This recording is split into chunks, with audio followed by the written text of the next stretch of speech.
நாம் தினசரி வாழ்க்கையில் தவறுதலாக செய்யும் சில செயல்கள் நிதி நெருக்கடிகளை உருவாக்கலாம். இந்த 3 பொருட்களை தானம் செய்யக்கூடாது என்பதற்கான காரணங்களை பார்ப்போம். பூமியில் பிறந்த அனைவருக்கும் வாழ்க்கை ஒரே மாதிரியாக அமையாது. இருந்தாலும் சக மனிதன் துன்பத்தால் அவதிப்பட்டால் கண்டிப்பாக நம்மால் முடிந்த உதவிகளை செய்ய வேண்டும்.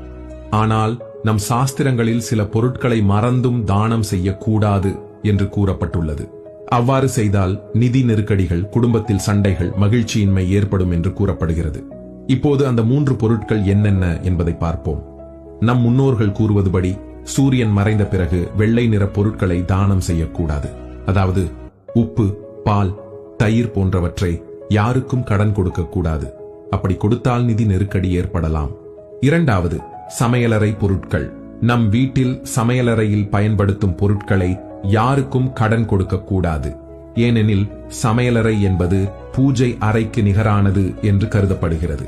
அன்னபூரணி அம்மன் அங்கு வாசம் செய்கிறாள்.